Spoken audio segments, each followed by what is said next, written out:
Hi అండి, welcome to my channel. ఈరోజు మనం బచ్చల కూర శనగపప్పు కర్రీ తయారు చేసుకుందామండి. చాలా బాగుంటుంది, హెల్దీ కూడాను.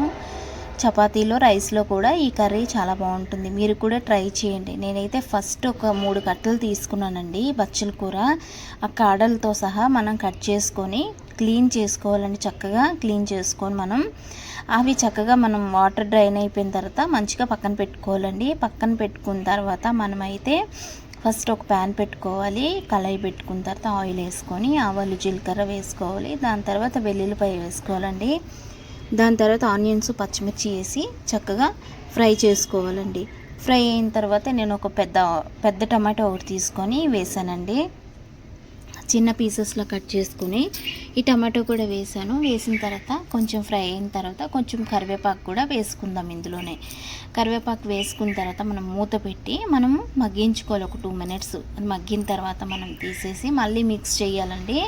మనం మిక్స్ చేసుకున్న తర్వాత మనం అందులో ఏదైతే ఆకుకూర ఉందో మనం కట్ చేసి పెట్టుకున్నామో ఆ ఆకుకూర ఇందులో వేసుకోవాలండి.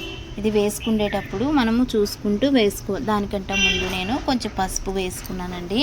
పసుపు వేసి కొద్దిగా మొత్తం మిక్స్ చేసిన తర్వాత ఇప్పుడు మనం ఆకుకూర వేసుకోవచ్చు. తర్వాతైనా వేసుకోవచ్చు, ఇప్పుడైనా వేసుకోవచ్చు, మన ఇష్టం అది. నేనైతే ఫస్ట్ వేసేసాను పసుపు, తర్వాత ఈ ఆకుకూర వేసాను. ఆకుకూర వేసిన తర్వాత మనం సాల్ట్ కూడా చూసుకొని వేసుకోవాలి. ఎప్పుడైనా మనం ఆకుకూరల కర్రీస్ చేసేటప్పుడు మనం సాల్ట్ చూసుకుంటూ మనం వేసుకోవాలి. ఎందుకంటే మనం ఆకుకూరలు ఆల్రెడీగా కొంచెం సాల్టీగా ఉంటే కనుక మనం ఆకుకూరలో కొంచెం తక్కువగా వేసుకోవాలి. నేనైతే నాకు తెలియని టైంలో అయితే ఫస్ట్ స్టార్టింగ్లో ఎక్కువలా ఉందని చెప్పేసి ఎక్కువ సాల్ట్ వేసేసి కర్రీ మొత్తం ఉప్పు చేసేసేదాన్ని. నాకు తెలిసేది కాదండి. ఇప్పుడు నేను తెలుసుకున్నాను. ఆకుకూర అంతా మగ్గిన తర్వాత కొంచెమే అవుతుంది కనుక ఈ ఆకుకూరలో మనం లైట్గా సాల్ట్ వేసుకుంటే మనకి తెలుస్తుంది కర్రీ ఎలా ఉంటుంది. అది పెట్టి సాల్ట్ వేసిన తర్వాత మూత పెట్టి మగ్గించి తర్వాత చూపిస్తున్న విధానంలో చూడండి. శనగపప్పు నేను ఒక 10 మినిట్స్ నానబెట్టుకొని కుక్ చేసుకొని పక్కన పెట్టుకున్నాను. మనం ఏదైతే ఇది ఫ్రై అయిందో అందులో కారం వేసుకుందాము. కారం ఒక 1 స్పూన్ వరకు వేసుకున్న తర్వాత మనం మిక్స్ చేసుకోవాలండి. మిక్స్ చేసిన తర్వాత మనం బాయిల్ చేసిన ఈ పప్పు ఉంది కదా, అది అందులో వేసుకోవచ్చండి.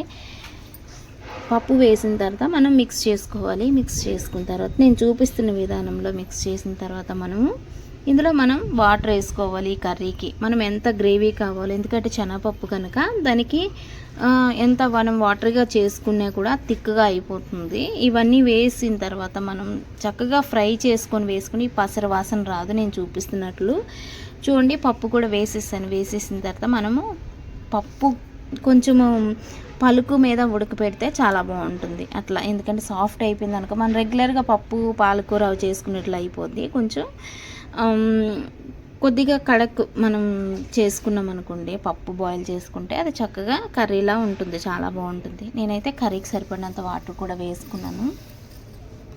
వేసుకొని నేను చూపిస్తున్న విధానంలో చూడండి ఎలా నేను చూపిస్తున్నాను. వాటర్ ఎంతవరకు సరిపోయిందో నాకు ఇది కుక్ అయిన తర్వాత దగ్గరికి వస్తుంది, కర్రీ సరిపోతుంది. నేను దానికి సరిపడినంత వాటర్ వేసుకున్నాను. వాటర్ వేసుకున్న తర్వాత చూడండి బాయిల్ అవుతుంది. బాయిల్ అయిన తర్వాత మనం కావాలంటే కొత్తిమీర కూడా వేసుకోవచ్చు, లేనప్పుడు స్టాప్ చేసేయచ్చు, ఏం కాదు, పర్వాలేదు. ఏమైనా ఉంటే వేసుకోవచ్చు, లేకపోతే లేదు. అంత ఎస్పెషల్గా వేయని అవసరం లేదు. నేనైతే చాలా వరకు మీకు చూపిస్తున్నాను. ఎక్కువ నేను ఉంటేనే నేను వేస్తాను, లేదన్నప్పుడు అంత పర్టికులర్గా వేయని అవసరం లేదు. చూడండి కూర దగ్గరకు వచ్చేసింది, పప్పును బచ్చల కూర. మీరు కూడా ట్రై చేయండి. పిల్లలకి పెద్దవాళ్ళకి చాలా హెల్దీ ఫుడ్ ఇది. ఇందులో ఐరన్ ఎక్కువ ఉంటుంది. పిల్లలు ఏమైనా తినమంటే తినరు కనుక ఇలా తయారు చేస్తే ఇష్టంగా తింటారు. మీకు నచ్చినట్లయితే ట్రై చేయండి, లైక్ చేయండి, షేర్ చేయండి, కామెంట్స్ చేయండి. థ్యాంక్